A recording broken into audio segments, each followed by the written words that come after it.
പശ്ചിമേഷ്യൻ സമുദ്രമേഖലയിൽ യുദ്ധസമാനമായ അന്തരീക്ഷം സൃഷ്ടിച്ചുകൊണ്ട് പതിറ്റാണ്ടുകൾക്കിടയിലെ ഏറ്റവും വലിയ നാവിക വിന്യാസത്തിനാണ് അമേരിക്കൻ സൈന്യം തുടക്കമിട്ടിരിക്കുന്നത്.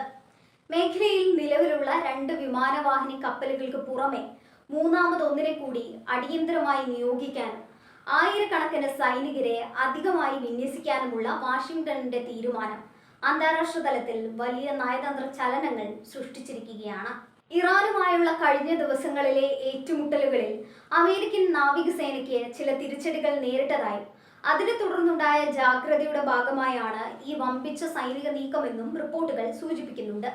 അമേരിക്കയുടെ ഈ പടയൊരുക്കത്തിന് മറുപടിയായി തങ്ങളുടെ പക്കലുള്ള ഏറ്റവും വിനാശകാരിയായ ആയുധങ്ങൾ പുറത്തെടുത്താണ് ഇറാൻ പ്രതികരിക്കുന്നത്. ഡൂംസ്ഡേ മിസൈൽ എന്ന് വിശേഷിപ്പിക്കപ്പെടുന്ന ലോകാവസാനം കുറിക്കാൻ ശേഷിയുള്ളത്ര പ്രഹരശേഷിയുള്ള മിസൈലുകൾ പ്രദർശിപ്പിച്ചുകൊണ്ട് ടെഹ്റാൻ തങ്ങളുടെ സൈനിക കരുത്ത് ലോകത്തെ ബോധ്യപ്പെടുത്തുന്നുണ്ട്. അമേരിക്കൻ വിമാനവാഹിനി കപ്പലുകളെയും നാവിക വ്യൂഹങ്ങളെയും തകർക്കാൻ തങ്ങളുടെ മിസൈൽ സാങ്കേതിക വിദ്യയ്ക്ക് കഴിയുമെന്ന ഇറാന്റെ അവകാശവാദം അമേരിക്കയെ പ്രതിരോധത്തിലാക്കിയിട്ടുണ്ട്.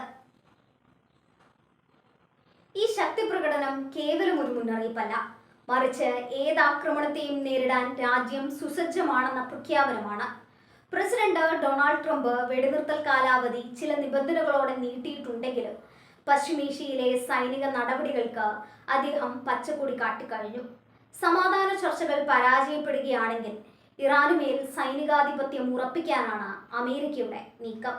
ഹോർമൂസ് കടലിടുക്കിന് ചുറ്റും അമേരിക്കൻ നാവികസേനയുടെ ഉപരോധം ശക്തമാകുന്നതോടെ ആഗോള എണ്ണ വിപണി വലിയൊരു അനിശ്ചിതാവസ്ഥയെ നേരിടുകയാണ്. ചർച്ചകളുടെയും ഭീഷണികളുടെയും ഒരു സമ്മിശ്ര അന്തരീക്ഷമാണ് ഇപ്പോൾ മേഖലയിൽ നിലനിൽക്കുന്നത്. ഒരു വശത്ത് നയതന്ത്രജ്ഞർ സമാധാനത്തിനായി ശ്രമിക്കുമ്പോൾ മറുവശത്ത് സൈനികർ യുദ്ധത്തിനായുള്ള തയ്യാറെടുപ്പിലാണ്. ഈ സാഹചര്യത്തിൽ മേഖലയിൽ വിന്യസിക്കപ്പെട്ട 3 വിമാനവാഹിനി കപ്പലുകൾ ഒരു പുതിയ യുദ്ധത്തിന്റെ തുടക്കമാകുമോ എന്ന ഭീതിയിലാണ് ലോകം. പശ്ചിമേഷ്യയിലെ ഈ സ്ഫോടനാത്മകമായ സാഹചര്യം കേവലം 2 രാജ്യങ്ങൾ തമ്മിലുള്ള പ്രശ്നമല്ല, മറിച്ച് ആഗോള സമ്പദ് വ്യവസ്ഥയെയും ലോക സമാധാനത്തെയും നേരിട്ട് ബാധിക്കുന്ന ഒന്നാണ്. അമേരിക്കയുടെ ഈ സൈനിക വിന്യാസം ഇറാനെ സമ്മർദ്ദത്തിലാക്കി ചർച്ചാമേശയിലേക്ക് എത്തിക്കുമോ, അതോ വലിയൊരു പ്രത്യാക്രമണത്തിന് ഇറാനെ പ്രേരിപ്പിക്കുമോ എന്നത് കണ്ടറിയണം. ഓരോ നിമിഷവും പിരിമുറുക്കം ഏറി വരുന്ന പശ്ചിമേഷ്യയിൽ നയതന്ത്രത്തിന്റെ വഴികൾ ഏത് നിമിഷവും അടയാമെന്ന ഭീതി നിലനിൽക്കുന്നുണ്ട്. നയതന്ത്രജ്ഞർക്ക് സമാധാനം ഉറപ്പാക്കാൻ കഴിഞ്ഞില്ലെങ്കിൽ ലോകം കണ്ടതിൽ വെച്ച് ഏറ്റവും വലിയ സൈനിക സംഘടനകളിൽ ഒന്നിനായിരിക്കും അറേബ്യൻ കടൽ സാക്ഷ്യം വഹിക്കുക.